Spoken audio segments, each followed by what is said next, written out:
Basically, I did social media for the past 2.5 years. I started this in the middle of freshman year of college, and I'm now going into senior year. And so my results from then have been, at this point now, over 1 million followers across all social media platforms, over 300 million views. Another funny way to look at this is like how many watch hours it was. So if you put together how many human hours have been spent watching me, it equates to over 120 years. So like pretty much 1 to 2 human lifespans of human time have been spent watching Fly Juggler. So that's a really funny way to picture it. And so yeah, one of my core beliefs is that if you're gonna, like in this presentation, I'm gonna be talking about both the side of going viral, but also the business side of it. I think people who are gonna give advice on that kind of have a responsibility to show their earnings. So I'm showing my earnings as well. So this is from last IJA, just the Fly Juggler brands has made over $31,000.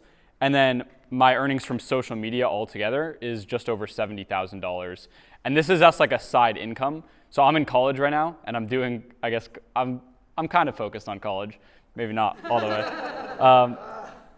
But this is something I've been doing on the side. And so, yeah, that's kind of the results so far. I mean, last year, I think my total income from social media was like 20,000. And so this year, we've seen a lot of growth. And I'll get into how it is. And also, I always make my finances public, again, because I want to be someone like long-term who's explaining stuff about how I make money. And I think if you're gonna do that, you have a responsibility to be transparent about how you actually earn that money. So if you go to this link, it will always be public. You can track how much I'm making and from where. And so in this presentation, I'm gonna show you guys pretty much how I've built that following and how I've earned money from it. So for everything from going viral to making money to actually trying to scale it up. And I'm letting you guys steal all of it. Now you might be like, well, why would you do that? Isn't that just gonna increase your competition? And it will, but that commits the fallacy that this is some sort of zero-sum game. The reality is that the biggest reason, for example, that it's hard to make a living just purely selling juggling balls is because juggling is a really, really small art. And so there's a lot of room for just the GDP of juggling to just grow immensely. And if that happens, that benefits me a lot because I sell juggling balls. So until we get there, that's really my main purpose of trying to get everyone to start spreading juggling more. So my financial incentives are aligned with yours.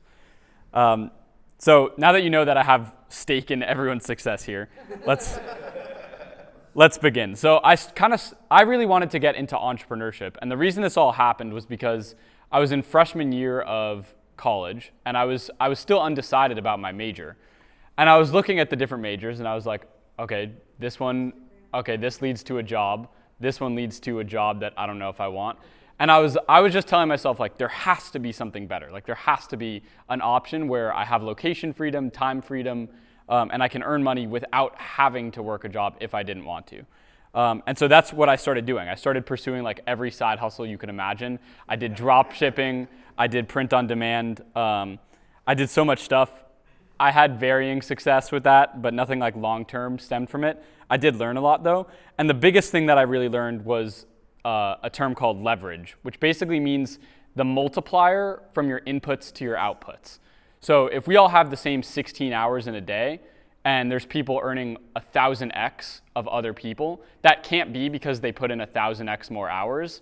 It's just not possible mathematically. It has to be because they're getting a higher multiplier on the time they put in. And so that's when I realized I have to look for high leverage opportunities. And that's the whole idea behind social media in the first place, because you can go from literally a video with 100 views to a video with 1 million views, and you get that whatever multiple of that is, like 10,000x leverage. And it's just skill-based, right? Like a lot of other businesses, they're permission-based. So you have to get someone's permission to get their money from them or something like that. But with social media, you can just post. I mean, there's nothing stopping you from just posting. So that's when I realized I was in my dorm room. I wrote down like every skill that I set a timer for 15 minutes. I wrote down every single skill that I had. And I was like, okay, what do I have? I was like, okay, I know I can juggle really well, and I have a phone. Let me just try this social media thing and see how it works. The idea was that even if I can't get to a point where it's like completely passive income, at the very least, I'll be able to get to a point where it's very scalable. Because again, you can go from 100 followers to 1 million followers, and while putting in the same amount of time. And so this is what, you might see this video. My content used to look like this, where I would literally put my phone up, press record in-app, step back from the camera, juggle, and then click stop. And that was what I posted at the beginning. And I've made a lot of progress from there, but this is just an example of what leverage might look like. These videos at the beginning would always get like maybe 1,000, maybe 2,000 views. Now, even on like my worst performing videos, they'll still consistently get at least 20,000. And on my best ones, they've gotten 20 million. So that's what I mean by the actual forms of leverage that you can get in place. And so when it comes to making a viral video, here's kind of the way I approach it. And this is what I've learned, again, from starting with pressing record, stepping back and juggling, to like making a nice, well-edited video. And really what it all has to do with is psychology. Because if you think about it, everyone who's watching these videos on social media, okay, they're just scrolling on Instagram, right? So they all have the option to instantly go to the next one. So if you aren't maintaining their attention that whole way through, there's no psychological reason why they wouldn't go, okay, this is getting boring, skip. Right? And if you're watching a IJA Juniors act, you have a little bit of time to build something up because the person can't just scroll to the next act. But on social media, the person can just instantly scroll. So your real goal is to be able to stop the viewer from scrolling instantly and then retain them throughout the video. And that's pretty much across all social media platforms right now. The core stat that they look at to determine whether to push your video out to more people, it's what's called the retention rate. So in other words, if your video is a minute long, how long do people stay till the very end? And so that's kind of the goal. Now, notice there's a lot of right answers to that question, right? So like a math problem, there's only one right answer, but there's a lot of right answers to how can you get someone at the beginning to start watching your video and to stay all the way till the end. And we'll go through a couple different ways. So yeah, now let's look into it like a little more statistically, right? So the algorithms have what they use to measure should we push this video out to more people is actually just user behavior, right? So it's going to be the retention rate. So how long did you retain people? That's like probably the most important thing. The second most important thing, I still think it's secondary though, is the share rate. So for every 100 people that see this, how many people choose to share it to a friend? And then the other three, which are like comments, saves, and likes, I think are very secondary or tertiary even, compared to retention rate and share rate. Those are, again, so social media platforms have really changed from basically social media to interest media. So before, it used like in like 2010 to like 2014, social media platforms were all about like, okay, who are you following? And then you're gonna get shown whoever you follow. And so you could get like 1 million subs on YouTube and your videos would get views no matter what you did pretty much. But now it's way more interest media. So if your video is bad, you could have 1 million followers. It's not going to get views if your video is bad. And this is again, it depends a bit on the platform. Instagram is a little more forgiving. But like TikTok, for example, all right, I have like 250,000 followers on there. But if I post a video and it's bad, it'll get 1,000 views. I mean, that's proof that like your followers are not seeing your content. They're seeing what they're being shown is what they watch and what they stay retained on. So if you don't post something that retains them, you're not going to get the view even if you have the follower. What I've learned, retention rate matters the most, which really actually means though that the hook matters the most. Because if you lose someone in the first 3 seconds, you sure as hell are not keeping them all the way to the end of a 1-minute video. So you have to make sure you stop their scroll, and you'll see people doing like really crazy stuff just to stop the scroll. Sometimes it'll even be completely unrelated to the video. Like they'll just light something on fire and then somehow relate it to whatever they're doing, just to get someone to stop scrolling and go, what is he doing? And then they'll explain whatever they're explaining. So stopping the scroll is extremely important. And so let's go through all of the different stats that you could try to like optimize for one by one. So the first is hook and retention rate.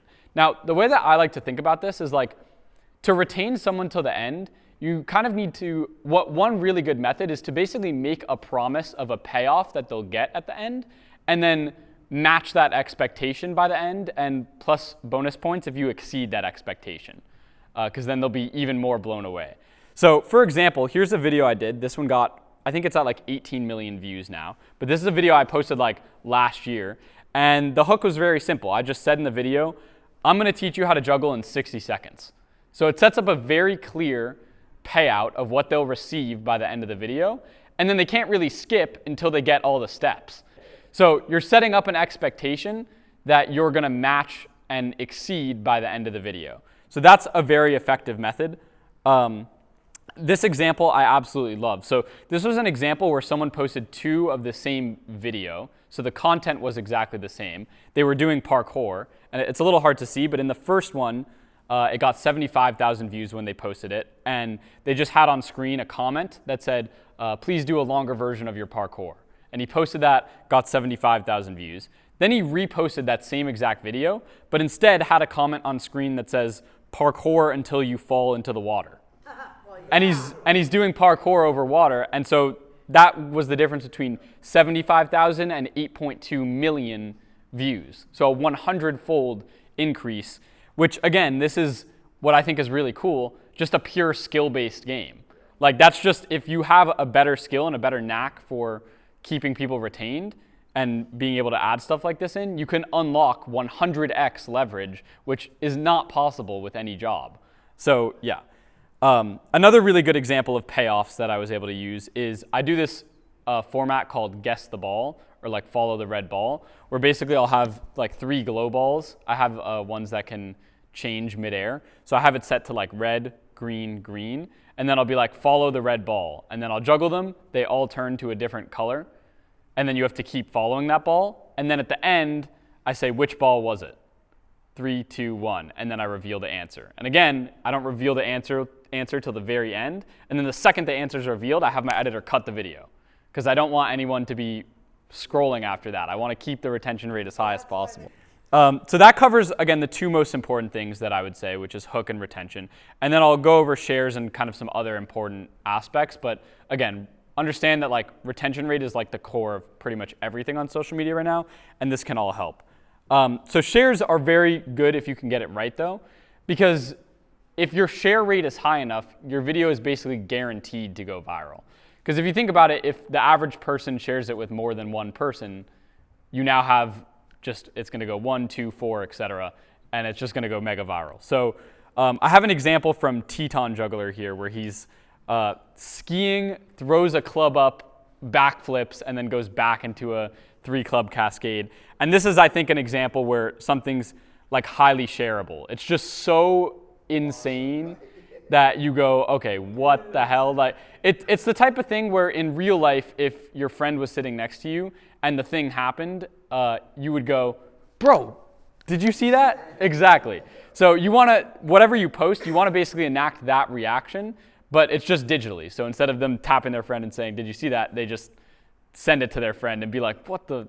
So that's one really good way. And then I think another really highly used way is relatable content as well. So I found that a little bit harder to do with like juggling specifically, because I'm like, how do I could make like a relatable juggler meme, but that would only spread within the juggling community really. So it's a little bit harder. But if you can make like human relatable things that is like cross relatable across just the human experience, I think that can be really effective as well for shares. And then you guys, I guess you have comments, saves, and likes. Again, these are smaller, so I'll brush on them really quickly. With comments, one way that can work is just telling people to comment. So for example, on the guess the ball videos, I'll say, which ball was it? Comment your answer. So that's pretty easy. Another really good way that, again, difference between good content and bait content, I guess, but like people will often purposely do something wrong or add like an extra layer in their video to bait comments out of people. So for example, on my video on how to juggle 3 balls, this was actually purely accident, but on my video on how to juggle 3 balls, I just had the frame like above my waist. And so I was like, all right, you take 1 ball and you go back and forth. Then you get your second ball and you go, and all the comments were, did anyone see how he like just, yeah, what the, like, and I didn't think about it because I just normally kick up. But now that I knew that that happened, on like future talking juggling videos that I would do, I would always make sure to hide the bottom of the frame and then kick in the next ones rather than just grabbing it from somewhere. Because now I'm able to add in that extra layer that I know will get people to comment and go, whoa, what? Yeah, so that happened. And so there's a lot of other ways you can play into this. Sometimes using the word balls and juggling can also elicit comments, so that's another tactic. But again, like all of these can work in your own way. So you can find ways to get these comments out. I'm just sharing some that literally happened for me. With saves, so back to your point, I think saves can actually be really, really effective, because if someone saves your video, it's a sign that they actually wanted to not lose that one. So if they save it, the psychology behind that is, okay, I don't want this video to get lost in my For You page. I want to remember this video for later, which means that whatever you did in your video was something that they wanted to return to whatever you gave them for some reason. And so this happens the most. Like if you look at the videos that I have and which ones have the highest save rates, the highest ones are when I give a tutorial that actually like explains something. So the follow the ball videos have like the worst save rate imaginable. Like no one's going back to that. But the how to juggle in 60 seconds, right, that has almost 1 in 20 people save that around, which is actually really high. So that means a lot of people saw this video and were like, I want to return to this. And so real quick, I think saves is kind of one of the best metrics to tell the difference between like a view and a fan. Because a view, they won't save the video. They don't care about coming back to it. It's just easy, easy, quick entertainment. A save means that the person actually thought whatever you were giving was valuable enough that they want to return back to it later, and they think it's worth remembering and rewatching, which I think is a much better signifier of, again, an actual fan, a dedicated fan, which, again, I'm going to get into the benefits of that later. There we go. And then in terms of likes, I think likes are just a less valuable version of a save. But again, it's kind of the same similar thing where it's like, if you can actually help someone, that matters a lot more for a like, because then they'll be like, thank you, and just like it. So yeah, now into views versus fans. So the thing is, okay, I'm going to show you guys like the different ways you can monetize. And so depending on your approach, it can be really important to actually have fans rather than mass views, which you can make money from both approaches, but they each have their pros and cons. Because the thing is, a view is never really going to buy from you. But a fan not only will buy from you, but will buy at like prices that are way higher than the standard price for whatever that product is. Anyways, so yeah, again, a little more on that in a second. But yeah, I just want to give you guys also some direct formats that have worked for me multiple times in a row that you guys can just use whenever you want. So the follow the ball is pretty simple. Again, it's just, this one has been insanely effective in terms of just getting insane wide reach. Like there's one, I have multiple with like tens of millions of views on this stuff because it's just super retaining. But yeah, it's just, you line up 3 balls, preferably glow. One of them is red, the other 2 are the same color. You switch them all to the same color, you juggle, and then you say, which ball was it? And you just have text that says follow the red ball. The second format that I found is extremely effective is just talking tutorials, especially just how to juggle 3 balls or anything that someone who isn't a juggler could do. So I could make a video on how to juggle 5 balls. That can do okay, but it can only reach so many people. Like most civilians are going to scroll by that, you know what I mean? But if I do a video on how to juggle 3 balls in 60 seconds, I've posted that exact same style so many times, and it's gone viral so many times. It'll be the exact same hook, how to juggle 3 balls in 60 seconds. Same exact thing goes viral time and time again. So that's pretty effective as well. I've used my phone. I just got this camera actually. For the past 2.5 years, I've just been using my phone, which I have in my pocket. Oh yeah, I also recently got the Meta Ray-Bans, which can record first person. So I'm gonna be doing some experimenting to see what type of content I can get out of that. It's actually decent, yeah. It's actually pretty good. It's surprisingly good. I think there's a lot of formats that can work really well with that because I've seen people do magic videos where like they'll go up to people and be like, if I impress you, can I get your number? And then they'll do like a magic trick, So I think you could do something pretty similar with juggling, especially getting people's like raw reactions to tricks, I think could work really well. But again, I do need to experiment a little more on that and see what I can get. Anyways, another format I found worked really well, so this is format number 3, is tutorials, but non-talking. So actually a very interesting thing to note here is, I think the stat was like of the top 100 creators on Instagram, 95 of them are languageless, which makes sense because only like 10% of the world speaks English. So if you make a video that's understandable to non-English speakers, you've now just tapped into a 10x audience size that no one else can reach really.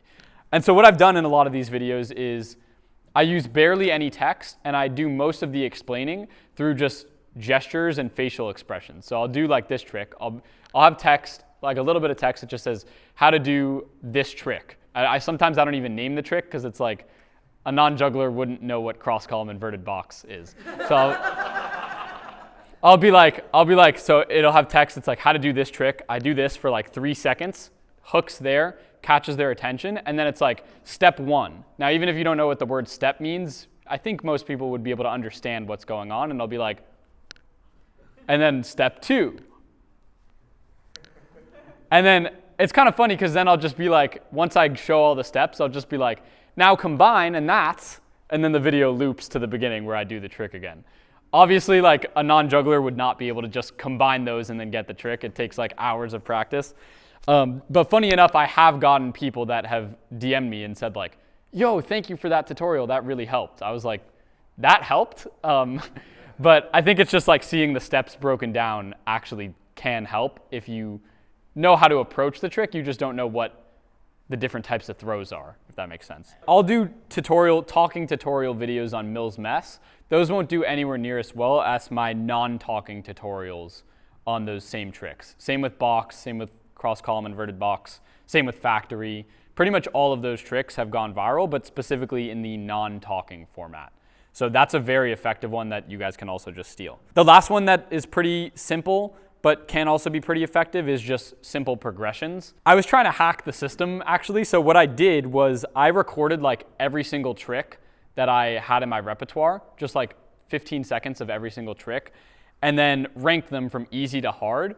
And then I just gave them all to an editor. And I said, okay, now you can just make infinite videos because you can just compile these tricks in different ways. And essentially on screen, so I have a couple examples here. But what I would do for a while is I would just put on screen like noob, beginner, intermediate, pro, and then like GOAT. And then every time I would do a trick, and then the noob thing would get checked off. And they would see all the other categories. So they're sitting there waiting, okay, if that's noob, what is pro gonna look like? Exactly. So then I would do the next hardest trick, and then once I do that, check that off. Yeah, now you've reached beginner level. And so there's a million different ways you could do that. I did another style where it would be like day 1 juggling, day 3 juggling, day 15 juggling, and you know what I mean? Another example, this was where I juggled 1 ball and just kicked them up until I got to 7. And then I just had the screen that said 1, 2, 3, 4, 5, 6, 7, and then 1, check mark, 2. So again, that's a format that you can do in so many different ways, but again, can be effective because it has the built-in retention already there. So yeah, those are 4 formats you can steal from me. And that pretty much covers it for the section of like going viral. I'm gonna get more into the finances and making money from this stuff. So I guess I'll get into more of the business side of things. So on this slide right here, I have a spreadsheet breaking down like where all my income comes from. Now, there's really only 3 main categories. So each platform, there's 3 main categories, right? So there's ad revenue, which is just how much a platform will pay you for the views that you get. More on that in a sec. There's like business revenue. So I have a business a lot of people use social media essentially as their place to get clients or customers. And so I do that as well. I have like an online store selling juggling balls. And then the third would be what's called music royalties, where you basically get paid to promote certain songs in your videos. So let's start with ad revenue. So a lot of these platforms will literally just directly pay you for the views that you get. So again, remember how I was talking about like you have the chance to 100x your views? You have the chance to 100x your income. Name a job that can do that. Like, you can't. So that's one thing that's really appealing about social media. And again, we went over this, like a lot of this is skill-based. So just by being better at this, you can just get more views and make more money, and it's in magnitudes higher, right? Not just in 15% raises year by year.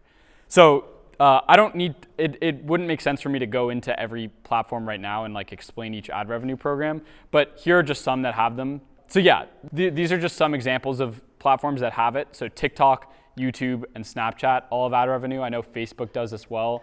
Instagram has some like one-off bonus program, but it's not really something to rely on. I already made a full video though, breaking down like every social media platform and how their ad revenues look like. And so again, you're probably not going to remember if I explain it now. So this video is here, which you can return to and learn about each social media platform and how they can make money. But again, almost all of these are just based on views. So the more views you can get, the more money you can make.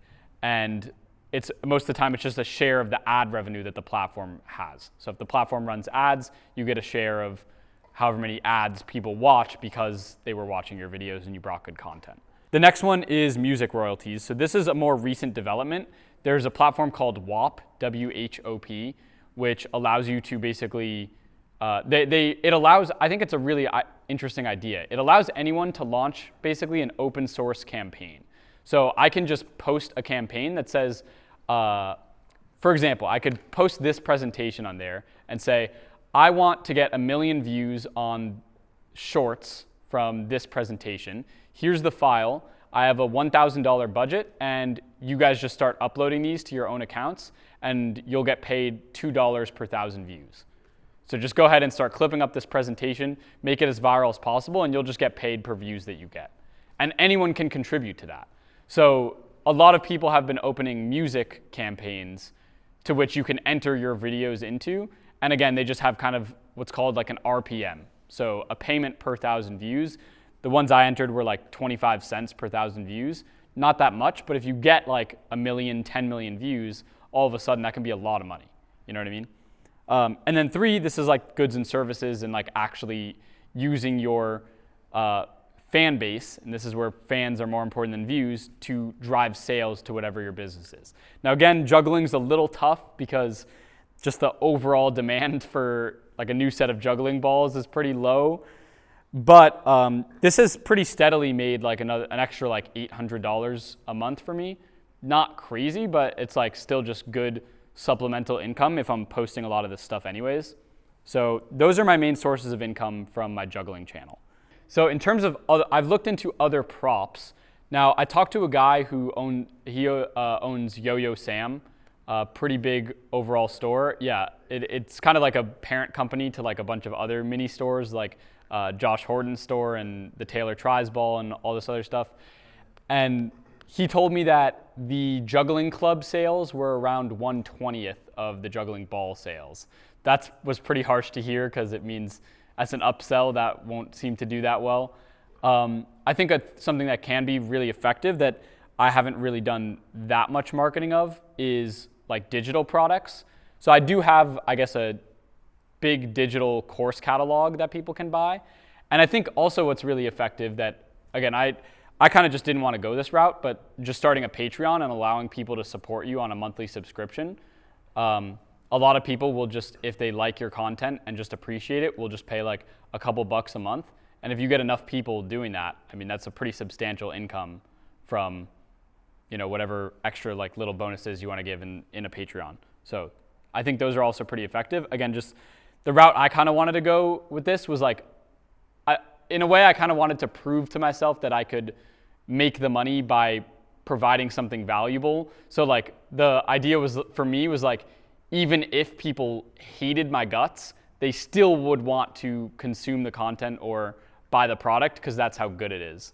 That's not the style that a Patreon is, you know what I mean? It's more just in a way to support. So with this, for me, it was me seeing if I could hone that skill. And so that's why I didn't kind of open a Patreon, but yeah. So yeah, that's all together for Fly Juggler. That revenue was like $31,000.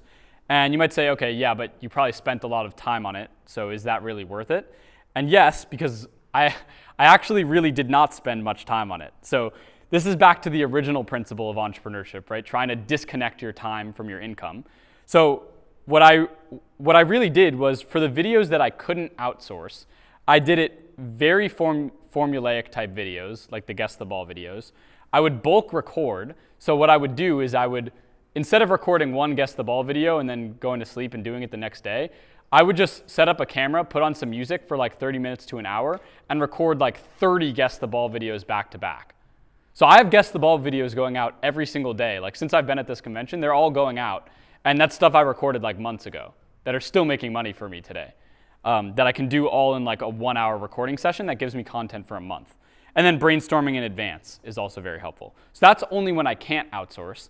When you can, outsource. Oh my God. The first thing I did when I made my first dollar online was I found an editor to do that stuff for me, because that is like the most time consuming thing of all time. And when you can just record a video, give it to the editor, and all the finalized clips are there, my God, that saves you so much time and is so worth the money that you can spend. I mainly use editors from outside of the US. It's so great because it's so much cheaper, and they're really thankful for the money that you can provide them. So if I had to start this from scratch and only work with people from the US, I'm gonna be honest, I don't know if I would be close to this far by now.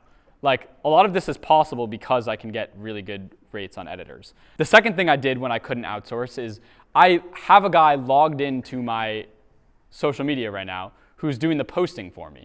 So the deal I have with him is, all right, all you have to do is post. That's the simplest thing of all time. And you just get 10% of the ad revenue from everything you post on. So that's a deal where he's happy because he doesn't really have to do that much and still can earn a couple hundred a month. And I'm pretty happy because I literally can make this money without, if I like threw my phone in a ditch for a month, I'd still be making money. So that's awesome, yeah. And then the third is different softwares. This has been hugely helpful to my initial growth. It's called Repurpose. It basically is a software that automatically reposts your content to every platform. There was a question over here about that before, maybe different platforms, maybe somewhere else. But yeah, in terms of like which platforms am I on, everything. Because I just got a software that costs like $30 a month and auto posts my content to every platform. And that causes me to make more money because now I have ad revenue on Snapchat, TikTok, etc. And I don't have to pay the guy extra money for doing that reposting. So yeah, that's like the majority of the outsourcing. I mean, and one more quick hack. You can also, in some cases, actually just repost content that you've already made. I had my guy who's managing my channel and like doing the uploads for me. I was like, yo, just go to my TikTok and Instagram and YouTube, download every video that's over 1 million views, and just start reposting all of these on like a regular schedule. And last month, that made me an extra like $1,000. And it was videos that I already made, literally no extra effort. And literally in that case, I didn't do anything. He downloaded the videos and posted them himself. And all I had to do was get 90% of the revenue instead of 100% to just not have to worry about it myself. So I think that is like one of the most effective strategies, which is this thing's recording right now. That's what I'm doing right now. So this video, it's gonna be posted as the long form, like 1 hour presentation, but I'm also gonna have some guy clip it up into a bunch of viral shorts and get that out a lot of the time too. And that's, I think, much more effective because often you're doing that full long form thing anyway. So you'll see a lot of podcasts get a lot of really solid clips out of what they do. It's a little harder with juggling because it's like, if I'm not doing a show, how do I record like a 20-minute thing that they can clip into good moments? So I think it can be more effective and targeted for juggling really, unless you're performing a show, to just make clips for it rather than make a long form and then get clips out of it. Does that make sense? So yeah, let's just do a little bit of math here though. So around $30,000 in revenue, around $5,000 in expenses to outsource this. So this was like 25K profit since last IJA from just Fly Juggler.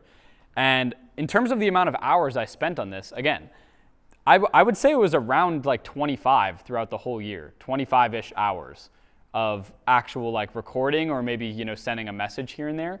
And that was it. So that, in theory, that brings my hourly income with Fly Juggler to $1,000 an hour, which is like, that is really, really, really good for like how little work I had to do. And so I was astounded with that. But one thing to keep in mind here is that like I posted 3 times a day for that 1 to 2 months before I had a single video even go viral. And then even from there, I didn't even get monetized on any of these platforms till like 6+ months in. So I was doing this all for free for 6 months to get to a point where I can now make $1,000 for an hour of my time. But that's the whole idea of entrepreneurship is, yeah, you're gonna have to put in the work up front to build the systems that can work without your presence. But once they're there, then you can really start to disconnect it from your time. But since you guys attended my workshop, it won't take you guys that long. And so then the question is like, okay, well, I don't spend much time on that. How do I spend the rest of my time? So I could earn a lot more by teaching people social media than I can by teaching people juggling. Not the society I wanted, but the society I was given.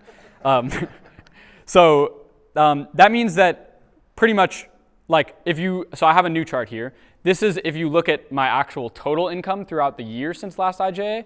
Fly Juggler has only made up like 38%, and the rest of it has came from a couple other hustles that I did, which were all related to social media. So the important key here is that if you build the skill of being able to do social media well, you can earn a lot more than just from the juggling social media that you do.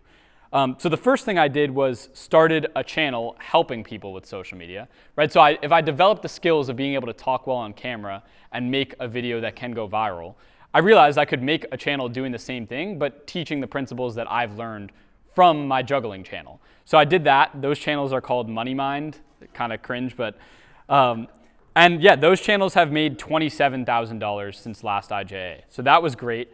And one of the really interesting things that happened with this is I talked about the software that I use, repurpose.io, and in the videos I would just explain like how you could use it and why it's useful.